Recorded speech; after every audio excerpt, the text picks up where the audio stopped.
Assalomu alaykum aziz do'stlar, aziz muxlislar. Bugun sizlar bilan YouTube kanalimizni Amerika qilishni o'rganib chiqamiz. Buning uchun biz Chrome'ga kirib olamiz va qidirishdan YouTube deb qidirib olamiz.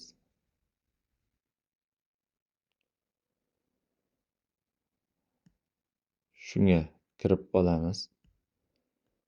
Xo'p, pastda account turibdi. Shunga bir marta bosib olaman. Va tepada O bo'lib turibdi. O'shanga bir marta bosib olaman. Va pastda biz tilni o'zgartirib olishimiz kerak. Bu bizga oson bo'lishligi uchun. Ya'ni biz o'zbekcha qilib olamiz.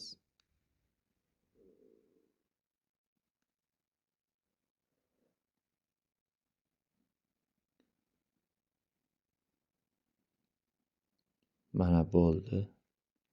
Endi yana o'sha yerga bir marta bosib olamiz. Ya'ni O turgan joyga.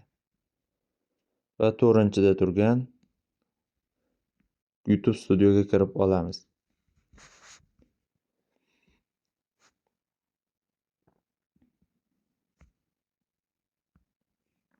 Endi pastda Nastroyka bo'limiga kirib olamiz. Bir marta bosib olaman. Va bu yerda bizni topadigan pul birligimiz turibdi. Biz buni xohlasak so'mga o'zgartirib ham qo'yishimiz mumkin. Lekin bu dollarda turgani yaxshiroq. Ya'ni bizga ko'zga ko'rinib turadi. Xo'p, endi ikkinchida turgan kanalga kirib olaman. Men bu yerni oldindan Amerika qilib qo'yganligim uchun shunday turibdi. Bu sizlarda tanlanmagan, ya'ni joy tanlanmagan bo'lib turadi. Shuni ustiga bir marta bosib olamiz. Va bu yerdan xohlagan davlatimizni qilib qo'yishimiz mumkin, lekin Amerika qilib qo'ysak yaxshiroq bo'ladi. Endi biz Amerikani belgilab qo'yamiz. Xo'p.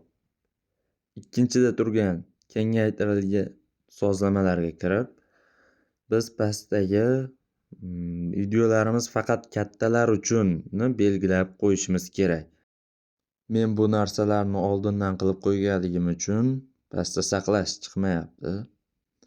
Sizlar shuni saqlab qo'yasizlar va bizning kanalimiz Amerika bo'lib qoladi. Biz ma'lumotlarni saqlab chiqqanimizdan keyin Play Marketga kirib YouTube Studioni yuklab olamiz.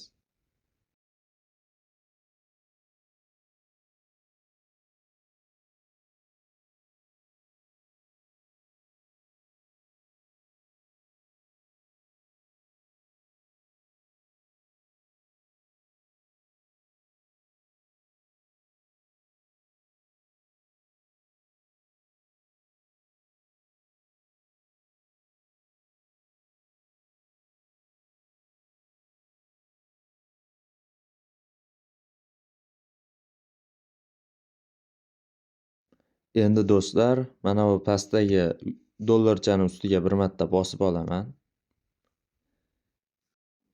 Bu bo'lim ham yoqildi, mana. Video foydali bo'lgan bo'lsa, like va podpiska bosishni unutmang.